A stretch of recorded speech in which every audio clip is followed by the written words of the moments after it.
bonsoir à tous. Et à toutes surtout. Bienvenue à cette dernière conférence des Aventuriales 2016 qui a pour thème donc l'imaginaire en Auvergne, tout un programme.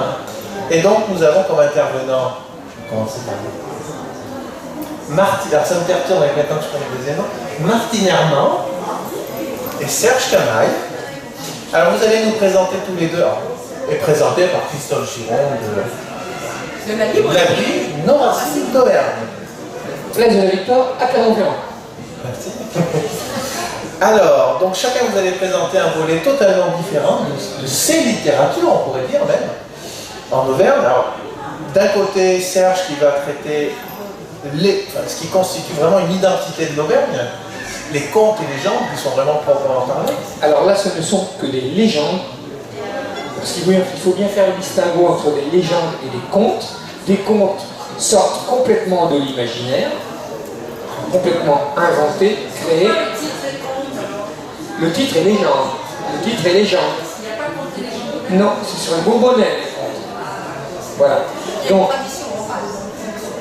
la légende part d'une histoire, part d'un fait établi qui, au fil des visites, des siècles, des gens qui racontent, des faits libres qui passaient dans les villages pour raconter ces histoires, en ont fait des légendes parce qu'elles l'ont embelli, enjolivée, jusqu'à ce que ça devienne effectivement un conte quelque part. Parce qu'il est certain que des hydres dans les eaux d'Auvergne, il n'y en avait pas, il y avait simplement quelques serpents. Voilà. Me tiens. Des licornes non plus, Martine. Voilà, des chevaux. Alors des fois, ben moi des fois c'est vrai que quand je rentre un peu tard le soir, par des chemins creux, que je vois un cheval, il m'arrive, s'il y a une branche qui dépasse, de voir une licorne. Mais je suis aidé en ça par quelques paradis artificiels. Voilà. Merci. Et donc Martine va nous présenter de l'imaginaire. Alors Martine est une auteure d'Auvergne, mais qui n'écrit pas que sur l'Auvergne. Et des fois, tu te sers quand même d'un décor. Voilà, je me sers d'un décor de paysage auvergnat. Et après, j'ai trouvé où, chez moi, on rencontre vraiment des licornes. Pour de vrai. Pour moi, dans mes bouquins.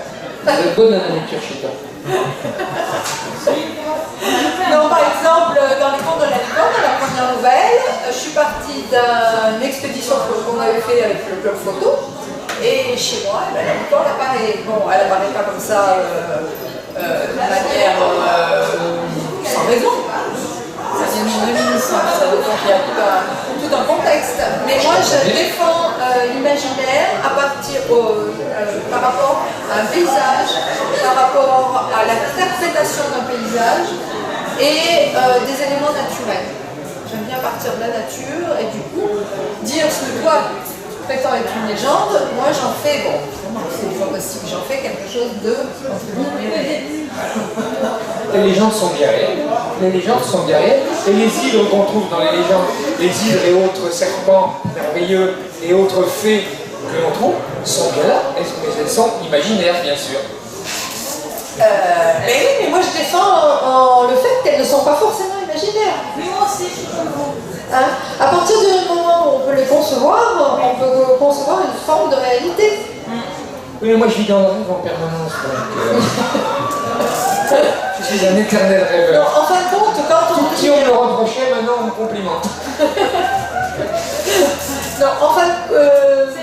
Et ce monde-là, pardon, Oui. ce monde-là, il existe parce qu'on a décidé. Parce qu'on a décidé qu'il existait, tout simplement. Voilà, on n'a pas décidé, c'est parce qu'on a réussi à entrer dedans. Pas, Oui, voilà. vous savez, plus terre à terre que ça. Moi j'écris le matin de bonne heure. À chaque fois que je me lève le matin à 5 h, je suis encore en plein sommeil, dans mes rêves. Et là, je me mets devant mon clavier et j'écris. Et là, c'est vraiment de l'imaginaire. Oui. Parce que je suis dans une bulle. Après, au bout de 2 heures, 2 heures et demie, j'en sors de ma bulle. Pouf, elle explose. Et je reviens malheureusement les pieds sur terre au réel. Malheureusement, oui. Malheureusement, oui. Malheureusement, oui. Alors, après, je suis impatient d'attendre 21h, 22h suivantes pour rentrer dans ma bulle et retrouver mon imaginaire. Mon imaginaire qui pour moi est quand même une belle réalité. Parce qu'à partir du moment où j'appuie sur une touche, je suis dans la réalité. C'est la réalité. Je suis dans la réalité de mon imaginaire. Mais il existe, c'est parce qu'on... Vous voyez le processus? Oui, mais moi, oui, c'est ça. On le voit en personne, on fait partie de ce peu de gens. Nous voyons, c'est parce que c'est tout la terre, le monde qui ne voit pas assez, on est assez nombreux pour y voir. Mais nous, on fait partie de ce... Heureusement que tout le monde ne voit pas ce qu'on voit. Mais ça Heureusement ou pas, parce que peut-être, enfin avec moi ce que je vois, avec mon idéal, l'idéal de mon imaginaire, le monde serait vachement beau si tout le monde voyait ce que je vois quand je suis dans ma bulle. Malheureusement, on n'en est pas là. Oui, en tout cas, relier la littérature de l'imaginaire au régionalisme, c'est quelque chose qui est très ancien. Même quand on ne parle pas des contes et légendes. Je pense que la description de Rochepoulière et Sanadoire, pour revenir à l'Auvergne, hein, par Georges Sand, elle a fait un texte fabuleux, où le type se perd au 19e, se retrouve au Rochepoulière et Sanadoire et ça devient des orgues de géants. C'est quelque chose d'absolument exceptionnel. Moi, je n'ai plus jamais vu cet endroit. J'étais gamine, plutôt jeune quand je l'ai vu. J'ai jamais pu voir les Rochepoulière autrement que comme des orgues de géants après. Je pense que la littérature de l'imaginaire qui s'appuie sur des paysages et qui retransmet les beautés de la région, c'est quelque chose qui existait encore. Ah oui, moi j'y crois. Alors, vous avez envie pour l'exemple d'Henri Pourrat quand même, hein, je sais pas, tout le monde a au moins lu Gaspard des Montagnes. Il y a des moments où vraiment il y a le frisson et c'est déjà de l'imaginaire. Et on a... Non, c'est complètement de l'imaginaire, Gaspard des Montagnes. C'est magnifique. Bon, pour en revenir à Georges Sand, je vois que vous notiez. Dans une village, c'en est truffé de Georges Sand. Elle adorait raconter des histoires, de belles histoires qui sont devenues des légendes. Il y en a au moins 6, de Signor Orson. Il y a quelque chose de logique. Elle n'était pas méchante du tout. Elle était parisienne.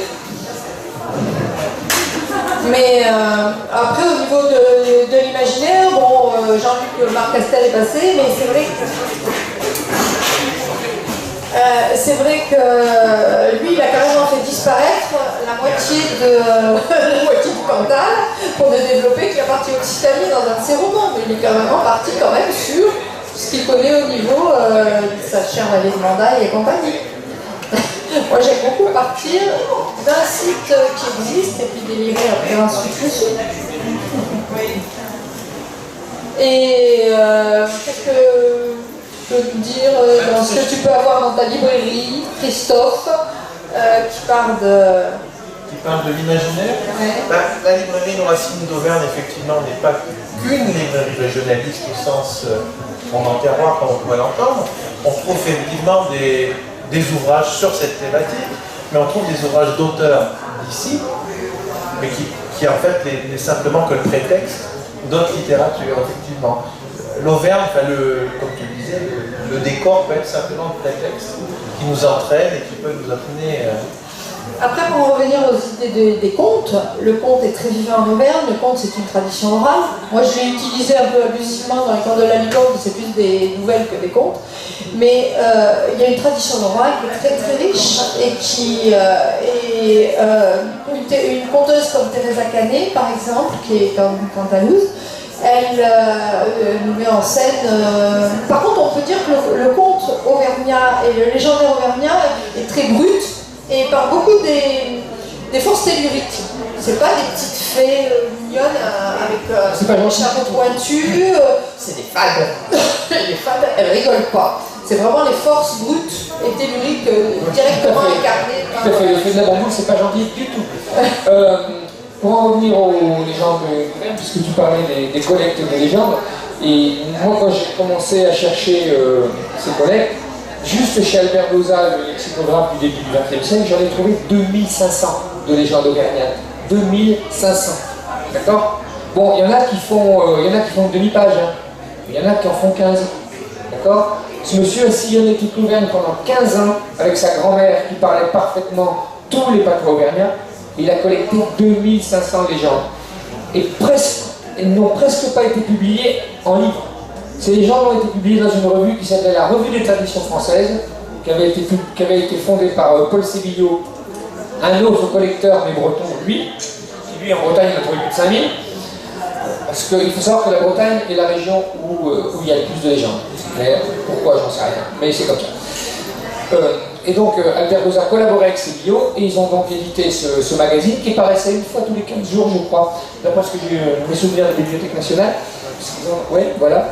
Et qui était tiré quand même à 100 000 exemplaires. Donc c'est beaucoup à l'époque. Hein. 100 000 exemplaires qui se vendaient, eux, à l'époque. Voilà. Mais ces légendes, moi je les ai retrouvées donc en archive là-bas. Et elles n'ont pas été republiées après, elles ont été remaniées, certains s'en sont servis. Mais moi je me suis évertué dans celui-là à les publier dans leur jus, telles qu'elles ont été publiées donc dans la revue des traditions populaires. Et je prépare le tome 2 et ce sera la même chose. Elles seront dans leur jus. À partir du moment où c'est légendes, elles sont dans leur jus. Ensuite, on peut dire que dans la guerre qu'il y a toujours eu entre la littérature dite blanche et la littérature d'imaginaire, justement, le régionalisme est vraiment un mi-chemin. Quand les romantiques venaient en Auvergne au 19e, ils revenaient et ils faisaient des nouvelles ou des romans qui avaient toujours un fond mystérieux.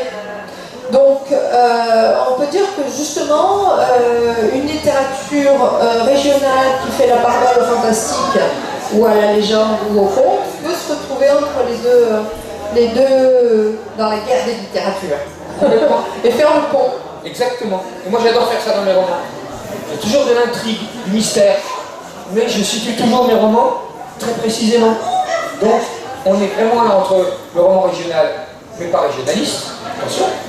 Il y a une grande différence, le roman régional et l'imaginaire, puisqu'il y a une intrigue, je cache des choses. J'ai un peu l'esprit tordu, on va dire, voilà.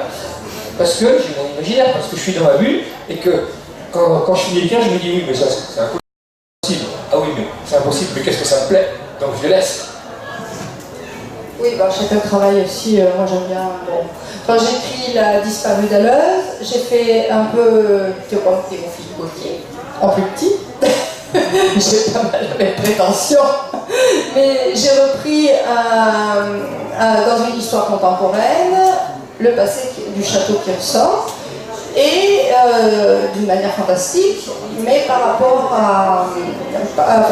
avec ce côté du temps qui est aboli, quoi. Voilà.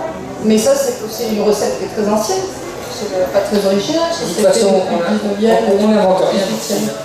Non. On reprend des ficelles et on les met à notre sauce, tout simplement. Hein. Voilà. Mais pour servir ce qu'on a dans la tête, pour servir notre imaginaire, j'y reviens, hein. C'est pour servir notre imaginaire. Après, c'est un plaisir. Avant tout pour se faire, parce que c'est un métier égoïste quand même. On se fait d'abord plaisir à nous, pour vous faire plaisir à vous après. Mais bon, d'un autre côté, ça peut être aussi une ambassade pour notre pays quand on est un petit peu chaud. Voilà. Ça me fait rebondir sur une question.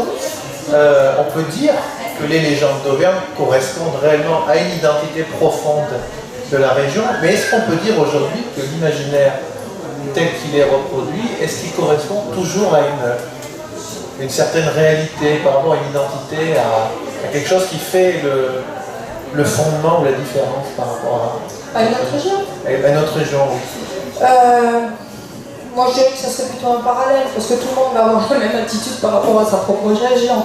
Donc ça sera plutôt quelqu'un qui va aimer sa région va forcément...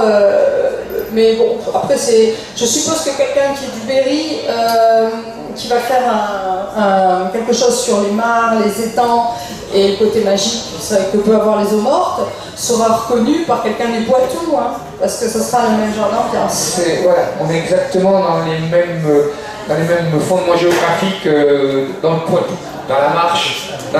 Les Creusois se reconnaissent parfaitement dans les légendes berrichonnes. C'est exactement le même paysage. Donc, Oui, par contre, c'est sûr que de toute façon c'est comme les contes. Les contes sont universels et ils n'ont pas de région. Par contre, c'est vrai qu'il y aura toujours des nuances. Comme je disais, l'Auvergne c'est plutôt sauvage, c'est plutôt tellurique.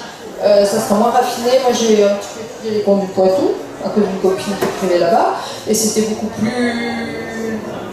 plus arrangé, beaucoup plus joli. Donc il y a quand même une caractéristique après régionale. Après, bon, après on est en auteur complètement contemporain, on invente complètement l'histoire, on donne le ton qu'on veut. Hein. On fait dans l'imaginaire. Voilà. Et puis, après, bon, par exemple, dans les Hautes-Roches-Rousses, je parle du Césalier, mais je parle du Césalier à la façon d'Odure Levent. Donc ça, c'était un choix personnel. Finalement, j'avais plus de rapport avec l'Angleterre qu'avec le terroir. Je crois que j'ai pas mis une seule fois le mot vache. Oui, mais le haut Césalier, un bon jour de pluie, le haut Césalier, un bon jour de pluie, on peut facilement se croire en Écosse. Hein. Voilà. Mais de ne pas avoir mis le mot vache, c'est très fort. Ah. C'est presque faudrait que j'ai un gage. J'ai parlé de sonaille quand même. De sonaille, mais pas de vache. Trop beau peut-être, je sais plus. Voilà. Bon. Qu'est-ce qu'on pourrait rajouter? Une autre question. Je crois vu que tu parles de ça, je crois que j'ai un numéro où il y a une vache sur la couverture et où j'utilise jamais le mot vache dans le livre. Ça alors c'est du mensonge. C'est de la publicité abusive. C'est subliminal. Subliminal. Tout à fait, c'est subliminal. Alors moi j'ai une autre question, parce que là ça répond quand même à pas mal de choses que vous avez dit. Là par rapport à la place du lectorat, quel lectorat existe? Est-ce qu'il est universel aussi? Ou est-ce qu'en Auvergne il y a une spécificité? Ils sont nombreux, pas nombreux? Du lectorat je comprends pas de ces littératures. De ces littératures. Votre lectorat, est-ce qu'il est différent? Est-ce qu'il est... Il sera un petit peu différent, je pense, au niveau des contes et légendes, parce que ça rejoint le terroir. Ça rejoint le terroir. Et bizarrement aujourd'hui, j'ai été surpris de voir des gens qui avaient dans leurs emplettes des livres fantastiques et même d'héroïque fantasy venir prendre des légendes d'Auvergne. On l'a constaté. Oui, mais ça rejoint. Oui, mais ça. Ça va se rejoindre dans des endroits comme ça, dans ce genre de manifestation. Disons que. Mais peut-être pas au-delà. Salut Valérie, à bientôt.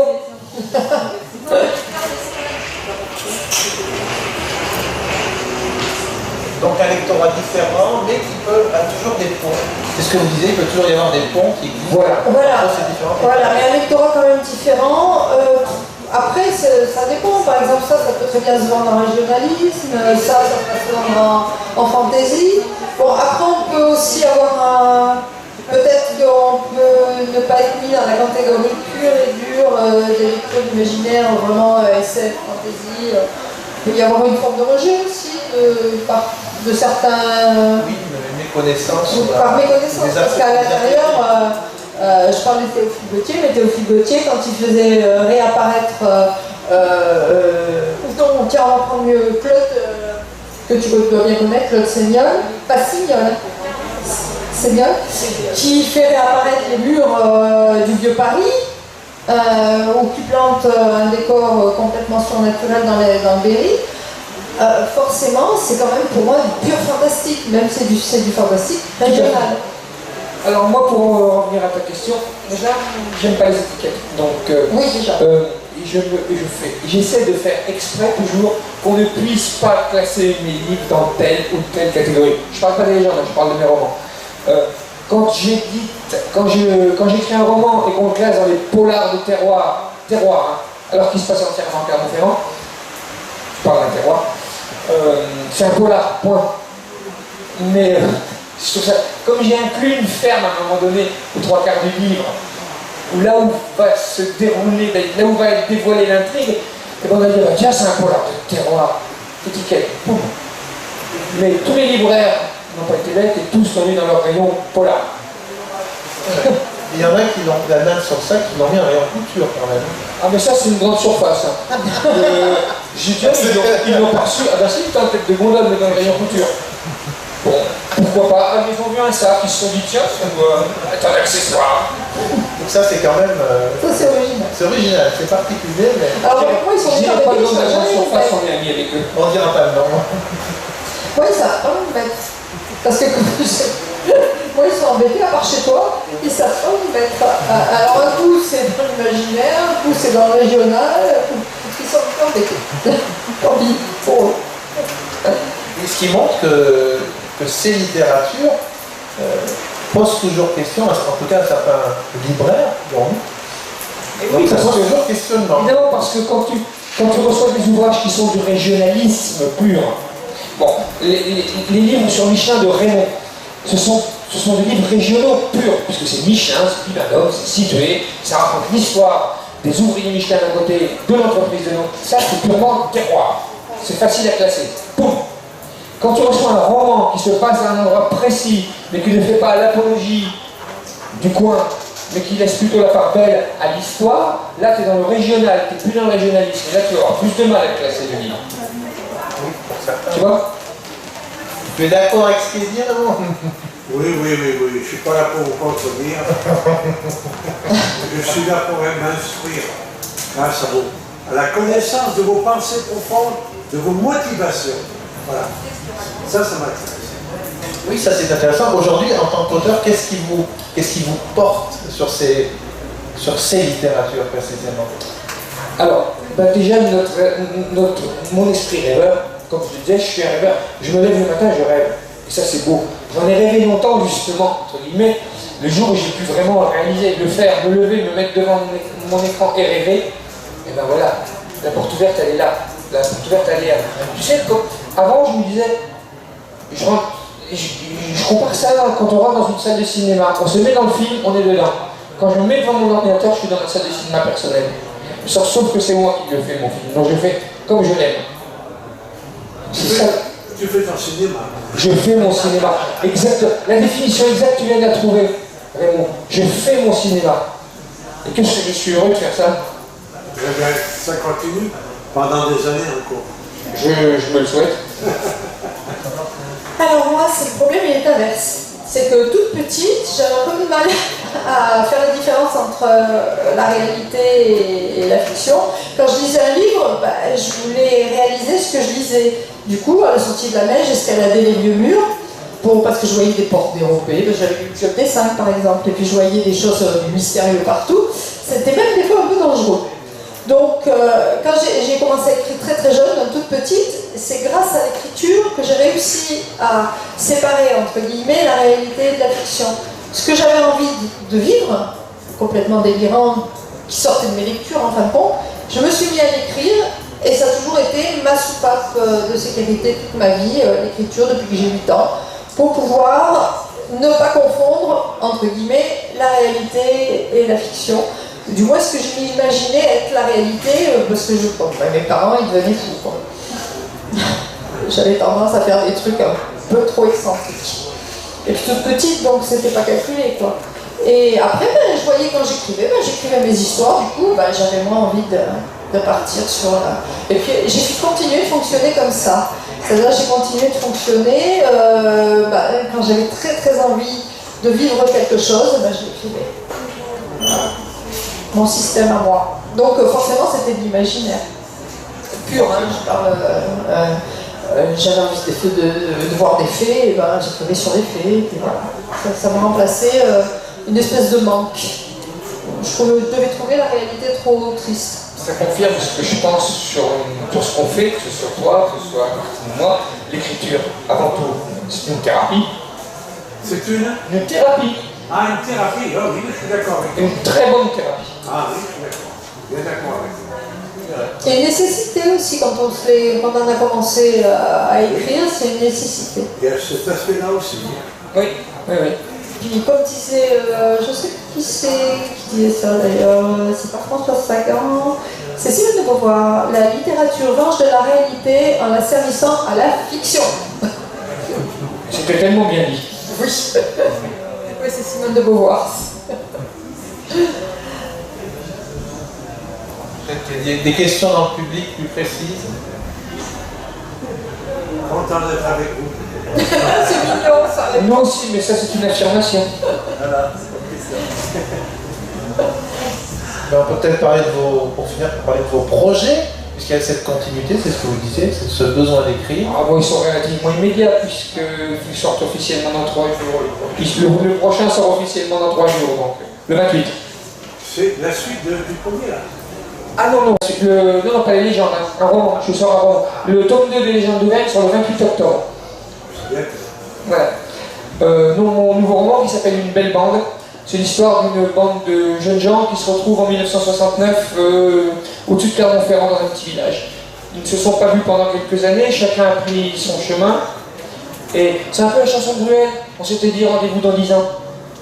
Seulement, c'est pas toujours une bonne idée. Je peux pas en dire plus, mais c'est pas toujours une bonne idée. Parce que les gens ont suivi des voies différentes, les caractères ont changé, ont évolué, ou se sont aigris, ou se sont embellis. Et c'était pas vraiment une bonne idée, non. Mais vous verrez, je peux pas en dire plus. Ouais, on évolue, heureusement. Alors moi j'ai fait les textes d'un album, d'un dessinateur, donc pour enfants, l'histoire d'une petite sorcière. Donc là normalement ça devrait sortir au printemps. Je viens de rendre la copie à ce qu'on appelle une revue savante dans ma région, dans le Césalier, les Amis du Vieil Alanche. Donc là j'ai fait des textes sur les saisons en partant justement de description de paysages et ça s'appelle Césalier, terre d'imagination. Donc j'ai décrit des paysages et pour chaque saison, je suis partie sur une idée complètement imaginative par rapport à un paysage. Ça peut être l'envie de se promener en Mongolie, ça peut être la fête de Saint-Main un soir d'automne, voilà, tout en partant de paysages. Après, je vais me rattaquer à un roman, un ancien roman que je vais reprendre, qui est un mélange un peu inclassable. C'est de la fantaisie mélangée avec du Puello un peu. Mais de toute façon, moi je change tout le temps, donc il n'y a pas de... Je ne suis pas fixée.